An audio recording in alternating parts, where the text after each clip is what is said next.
The exact moment I knew I was screwed was when Chad slid a manila folder across the HR table, like he was dealing blackjack at a funeral. "We'll easily replace you with someone cheaper," he said, that smug-ass smirk practically tattooed on his face. I didn't say anything back. Not because I didn't want to, I had a whole buffet of sarcasm marinating on my tongue, but because my boss, Mark, was sitting beside him, blinking like a deer about to apologize to the headlights. I think he muttered something like, "It's not personal," but at that point I wasn't registering sound so much as static. White noise, rage with a dial tone. My ID badge was deactivated before I'd even zipped my coat. 10 years, 10 goddamn years, gone with one smug HR fart and a weak chin nod. They walked me out like I was radioactive. Chad didn't even have the decency to make it awkward, just handed me my cardboard box like a grocery clerk and turned back toward his office, already unwrapping whatever microwave crap he eats at 10 a.m. My box had the usual framed team photo from 2016, my custom caffeine molecule mug, a succulent I kept alive through 2 mergers and 1 divorce, and a flash drive I'd forgotten was even plugged into the back of my monitor. I held that one a little tighter. The lobby smelled like lemon Lysol and broken promises. I didn't cry, not there. My tears have a union rep and a non-compete clause, but I did pause outside, looking up at that concrete monolith of a building, and I thought Dan 7. Dan 7, the data center core, my data center. The one I designed from scratch when management slashed the budget and told me to be creative with security infrastructure. So I did. I built a biometric system so tight it made Fort Knox look like a Chuck E. Cheese. And because they didn't want to spend extra on multi-admin redundancy, I implemented a fail-safe keyed only to me. My handprint, my retina, my voice. I sent 3 emails suggesting they add another admin. Crickets. You know what's funny? I remember sitting on that idea for weeks, thinking what if they fire me someday?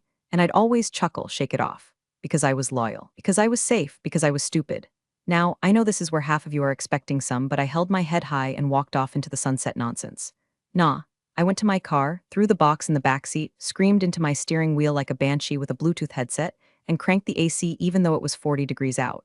Humiliation tastes like copper and stale gum, in case you're wondering. Still with me? If you are. Me a tiny favor, hit that subscribe button. I'm trying to hit my first 10,000 subscribers without selling my soul or joining an MLM, and every click feels like a middle finger to Chad from HR. Plus, I've got more stories, and trust me, they get worse before they get good. Back to the bloodbath. I started driving, autopilot mode, not even sure where I was going. Half a mile down the road, while sitting at a red light watching some teen talk himself into traffic, I felt it, that flicker. That flicker of something, not hope, not yet, just friction, my brain catching on a jagged memory. The lock, the biometric access panel, the one in the server vault. It took 2 years to get budget approval for that thing. State-of-the-art, triple-layer scan, only one credential. Mine, my voice is the override, my retinas. My goddamn palm print, they never fixed that. I know they didn't because I asked 3 times, and Mark always said the same thing. Let's just circle back next quarter. Well, Mark, buddy, you're about to be doing laps around that locked door. Suddenly, I wasn't sad anymore. I wasn't even angry. I was curious. Curious how long it would take them to realize that the thing they just threw out with a $50 Amazon box was also the only person who could get them back in. I turned off the radio. The silence in the car was delicious now. Like pre-thunder air, thick with possibility. My phone buzzed once, then again, 2 missed calls from unknown number. I didn't answer, not yet. When I got home, the silence hit like a body slam. No whir of the office air purifier, no hum of background chatter, no keyboard clacks from the cubicle next to mine where Brian used to type like a caffeinated woodpecker. Just the heavy, almost theatrical quiet of a house that wasn't ready to have me in it during daylight hours. I dropped my box on the kitchen counter. The succulent tipped over and spilled dirt like it had finally given up too. I stared at it for a solid minute before deciding, yeah, me too, buddy. I didn't bother to unpack. What was I gonna do? Hang my employee of the quarter plaque over the trash can. I booted up my laptop with the grace of a woman 48 hours from becoming a cautionary LinkedIn post. The job sites all greeted me with that same chirpy energy that feels like getting hit in the face with a Nerf bat. Hi, Jennifer. Ready to find your dream job? Yeah, sure. I'll just sort by companies that haven't replaced me with a 24-year-old named Kevin. I clicked around half-heartedly. My fingers moved, but my brain didn't. Just static. White fog around every thought. Am I too old for this? Should I dye my hair again? Do I still have that blazer that doesn't make me look like a school principal on trial? I had a folder titled Career 2.0 that hadn't been opened since the first Trump presidency. I opened it, closed it, stared at it like it had cursed me in Latin. Then the calls started. First one, unknown number. Second one, unknown number. Third one, same thing, like clockwork. Spaced out every 15 minutes like someone was slowly panicking in 4-minute increments. I let them all ring. No way in hell I was playing tech support for the company that tossed me like expired yogurt. Instead, I opened a new tab, and started typing out a resume summary that felt more like an obituary. Seasoned IT architect with over 15 years of experience in secure infrastructure and enterprise-level data operations. It all read like lies, or worse, truths no one cared about anymore. The fourth call came through right as I was rewriting my bullet points for the third time. My phone vibrated against the table like it was trying to break free and run. I picked it up, thumb hovering over the red decline button. Then I saw the message. It was from Carla, the only person in accounting with a sense of humor and a decent moral compass. Carla, hey, weird question, but no one can get into the server room. At all. Did you change the code before you left? I stared at it. Read it again, then again. My lips curled into something between a smirk and a snarl. I typed exactly one word, me. Nope, no emoji, no explanation. Just the clean, satisfying thud of a truth bomb. A few seconds passed. No response. I imagined Carla holding her phone, eyes wide, slowly looking up at the blocked-off entrance to DAN7, wondering just how deep this rabbit hole went. I turned my phone on silent, walked to the kitchen, poured a glass of red the size of a medium soup bowl, and then I sat down on the couch like a queen settling into her throne of petty satisfaction. Because now it wasn't grief anymore, not sadness, not confusion. Now it was anticipation. That slow, creeping glee when you know the movie's only halfway through and the villain just realized the security cameras don't work. They wanted someone younger, someone cheaper. Let's see how much Kevin cost them by sunrise. The first voicemail hit around 2:41 p.m., barely 3 hours after I told Carla nope. I was halfway through binge-watching some garbage reality show involving couples screaming at each other in IKEA when my phone lit up with a number I didn't recognize, but it wasn't unknown this time. They were getting smarter, desperate. Voicemail 1, hi, this is Kevin. I think you were the previous IT administrator. I'm just calling to, ask if you could send over the admin credentials for the DAN7 core. Kinda urgent. You might have forgotten to leave them behind, haha. The forced laugh at the end made me pause the TV. So this is the guy. Kevin sounded exactly like I imagined, voice cracking under the weight of overconfidence. Barely shaven man-boy who probably had a startup once and called himself a tech disruptor because he installed Linux on his mom's laptop. I didn't listen to the whole message right away. I just let it marinate while I refilled my wine glass. Let it breathe. By the time I was back on the couch, phone in hand, the second voicemail was already in. Voicemail 2, 3:12 p.m. Hey Jennifer, it's Kevin again. Just following up. Still waiting on those credentials. We're kinda locked out over here, getting a little weird. Could you maybe give me a call back? A little weird? Honey, you're standing in front of $1 million coffin that only opens to my handprint. Weird doesn't even cover the prologue. Voicemail 3, 4:20 p.m. I'm gonna need those credentials like ASAP. I don't think you realize the position you're putting everyone in right now. This is affecting operations, and there it is. The shift, the first whiff of panic. I pictured him standing outside DAN7, maybe still wearing his lanyard from new hire orientation, pit stains blooming like reverse flowers on his baby blue button-down. Probably tapping the glass with increasing urgency, watching it sit there like a tombstone. A blinking red light, a solid steel wall, unmoving, indifferent. Welcome to the machine, Kevin. By voicemail number 4, he dropped all pretenses. Voicemail 4, 5:03 p.m. Look, I know we didn't exactly get off on the right foot, but this is really serious. I've got people breathing down my neck. I need to get into the server room, or Christ, someone needs to. Can't you just help out, please? I played that one twice. There was something magical about the way he said please. Like it physically hurt him. I didn't feel bad, not even a little. That part of me, the part that used to feel guilty, that would have rushed in to save the day out of some martyr's sense of duty, had curled up and died somewhere between Chad's smirk and the sound of my ID badge getting denied at the turnstile. The fifth message was almost tender. Voicemail 5, 6:47 p.m. Hi Jennifer, Kevin again? I don't know what to do. The CTO's here now, he's not happy. I told them you might have. Maybe you had a reason for not leaving the access. Maybe they didn't treat you right. I don't know. But can you please just help us? Even if it's just temporary. I closed my eyes and pictured Kevin sitting on the floor outside DAN7, arms wrapped around his knees, rocking slightly as the executive team paced behind him like caged tigers. The smell of burned pizza from the overworked breakroom microwave. The click-click-click of someone's heels as they stormed past for the 5th time. This was no longer desperation. This was penance. I didn't reply, not yet. The longer I waited, the more expensive their apology would become. The call came at 7:34 p.m. Mark. Name lit up my screen like a mosquito in a bug zapper, glowing, twitching, doomed. I hadn't heard from him directly since That's Not Personal Symphony back in the HR room, where he sat like a sad ventriloquist dummy while Chad pulled the strings and shredded my career. Seeing his name now, I didn't feel dread. I felt a cold, precise interest, like watching a slow-motion car crash from inside an air-conditioned diner. I didn't answer, let it ring out. 15 minutes later, another call, same name, this time I picked up. Jennifer, hey, glad I caught you, Mark said, too cheerful, too fast, that tone he used in meetings when trying to pivot out of admitting he forgot the agenda. I replied, just that. Let him dangle. Listen, I just wanted to check in. You know, no hard feelings, right? I always thought you were a valuable part of the team. I didn't say anything. Silence stretched so long I could hear the faint hum of air conditioning on his end. Maybe he was still in the building. Maybe outside DAN7, pacing like an overcaffeinated lab rat.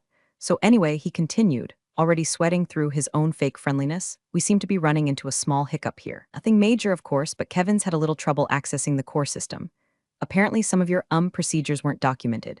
Hiccup, cute word for catastrophic infrastructure lockdown. You mean DAN7? I asked, still calm. A pause, just a beat too long. Right, yeah, Dan7. We're just hoping you could, step in, be the bigger person, maybe help us resolve it quickly and professionally.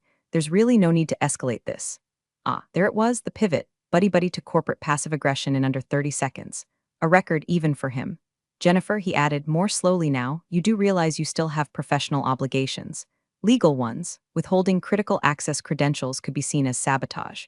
We'd really hate for this to go down that road. I let him stew in his little legal fantasy for a moment. Then I took a slow sip of wine and said, Mark, do you remember the Q3 security audit I sent you?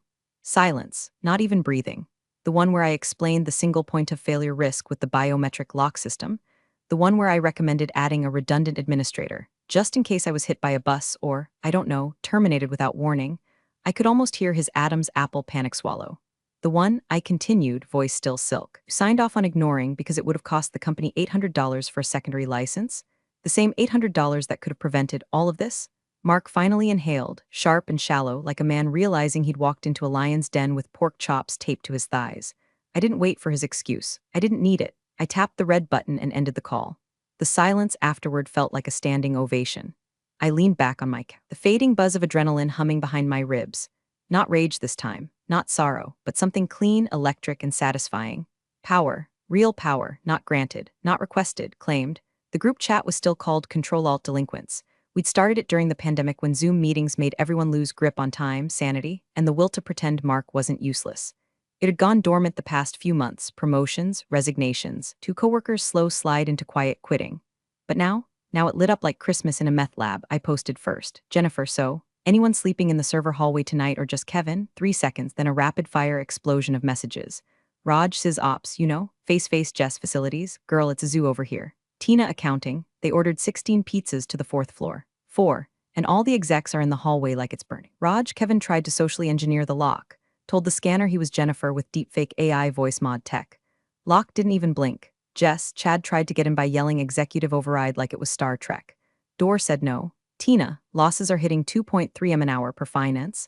They pulled 2 entire teams off-site just to troubleshoot the human element. Codename, Operation Oh Shit. I read each message slowly, sipping red like I was watching Game of Thrones, but the dragons had MBAs, and the White Walkers worked in middle management. Kevin, it seemed, had spent the better part of his night pacing outside the DAN7 core like a kid locked out of his own birthday party. Someone had brought him a folding chair. Someone else, probably Chad, blamed the cleaning crew. Mark, according to Raj, had spent most of the afternoon in the break room pretending to coordinate with legal while stress-eating trail mix like it was his last meal on Earth. Then came the photo. Jess sent it. Grainy, slightly tilted, probably snapped on the sly. 10 executives, real adults in tailored suits, slumped along the tiled corridor outside the data center, backs against the wall, phones dead or dying, shoes off, ties loosened, eating cold pepperoni pizza off paper plates like they were extras in some post-apocalyptic Office Depot remake. Jess, they've been here since 10 a.m. They're gonna try external consultants tomorrow. Kevin's eyes are twitching. I stared at the photo for a long moment, not in awe, not even in joy. It was deeper than that, something between satisfaction and strategy.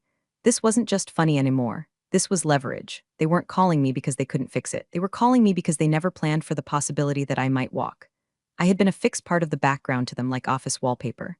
Reliable, predictable, permanent, and now they were sleeping on tile floors and bleeding millions. The power had shifted, so I started planning. Not revenge. That was already underway. Terms. Real ones, expensive ones, public ones.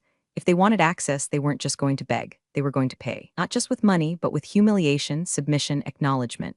Because if I'd been invisible to them before, they were about to learn exactly what it cost to ignore the woman who held the keys to their kingdom. They brought in the cavalry at 8:12 a.m. sharp.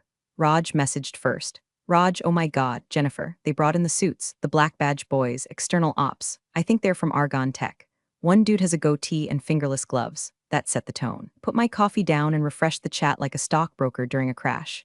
Jess, there's a guy with a literal briefcase, not a laptop bag, a briefcase. They've got toolkits, heat sensors like Mission Impossible shit. Tina, one of them just asked if the server room door listens for acoustic anomalies. What does that even mean? I already knew what was coming. I'd built it that way.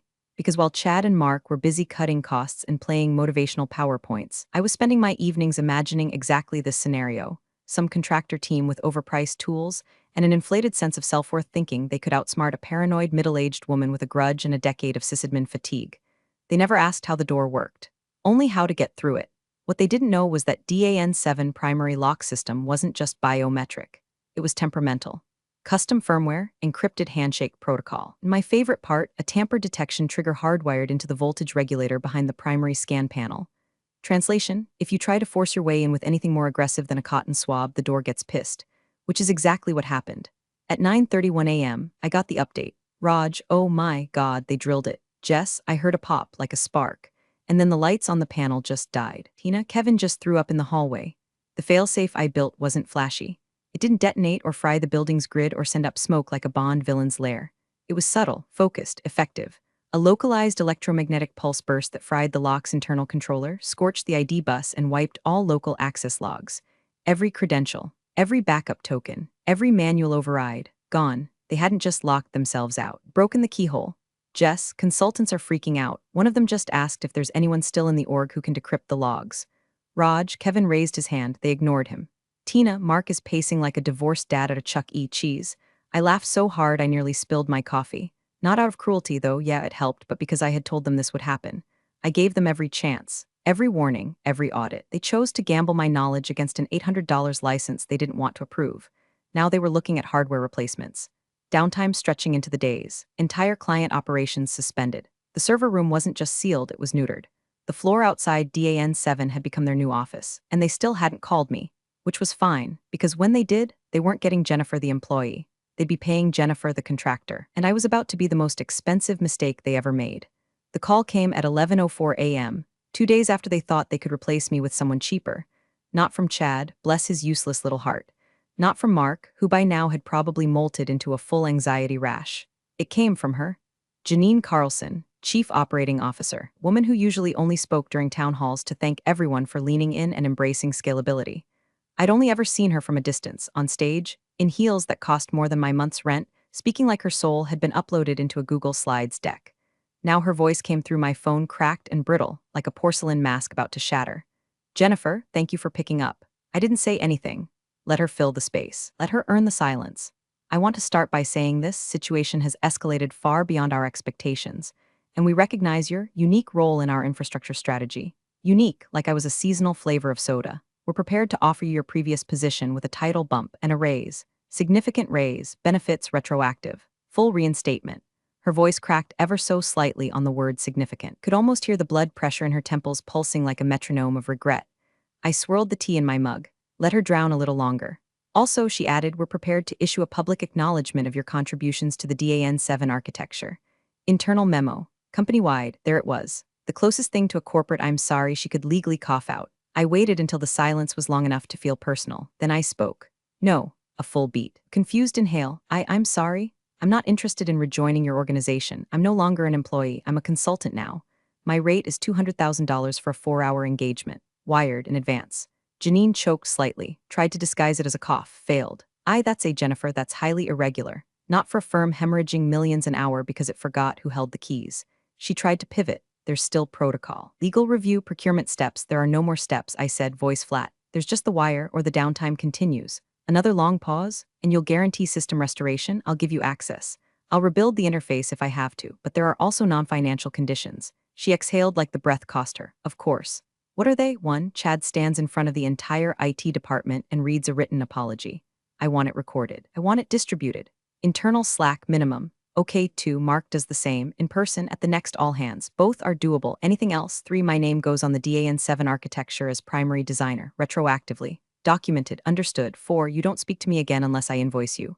I heard her lips part to respond, then close again. We'll have the funds wired within the hour. Good. I'll send banking details. Don't delay. You're paying for every minute you wasted thinking I was disposable. And I hung up, didn't even smile. It wasn't over yet, but now they knew who was writing the ending.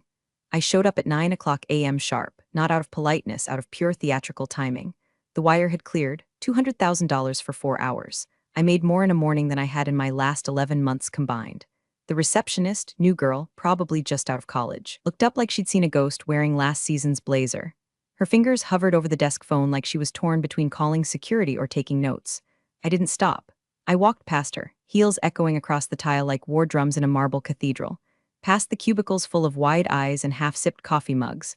The whisper network lit up in real time. Heads swiveled, backs straightened. Someone actually stood up and clapped before a manager barked them down. I kept walking, straight through the glass doors of the executive wing, and there they were, the rogues gallery. Chad, pale, sweaty eyes like a stunned possum in an overhead projector. Mark, sitting, which was already a bad start, visibly trembling, one foot bouncing like it was trying to flee the room without him. Janine, the coup, standing by the corner window, arms crossed, trying to look composed and failing miserably.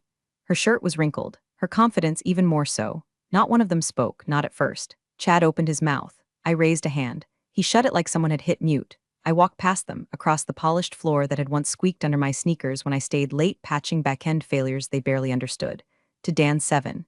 The consultant's gear was still scattered around like forensic debris at a crime scene. Scorch marks laced the panel like spider veins. The wall smelled faintly of ozone and desperation. They hadn't found the second panel. Of course not.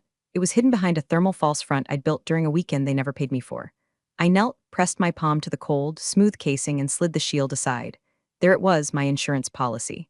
I activated the hidden Bluetooth sync on my phone, authenticated via Retina, VoicePrint, and Thumb. System recognized me in under 4 seconds. The reboot took 90. During that minute and a half, no one spoke. No one dared. The lights flickered, a soft chime. The status bar crawled across the screen. Then click, a beautiful mechanical sigh, the sound of redemption. The massive steel door to DAN 7 unlocked and slowly, gracefully swung open. Air whooshed out of the room like it was exhaling after days of suffocating and incompetence. I stood, turned, faced Janine, who had stepped forward with that old executive posture, but her eyes said thank you in 12 different dialects of regret. My 4 hours are up. I didn't wait for a response, didn't shake a hand, didn't let them fumble through a closing statement or ask for clarification. I walked, past the flaking silence, past the rows of monitors that used to buzz under my care, past the very men who thought they could replace a legacy with a LinkedIn post. No nod, no wave, just the door hissing closed behind me. Let them figure out the rest. They bought 4 hours, not peace of mind, not forgiveness, not a second chance, just the beginning of a reckoning. And I hope every damn bite reminds them who built their empire and what it cost to forget her. Thanks for watching, you cubicle warriors. Hit that subscribe button. Unless you're my old boss, then you're on your own. Revenge of the coffee pot strikes again.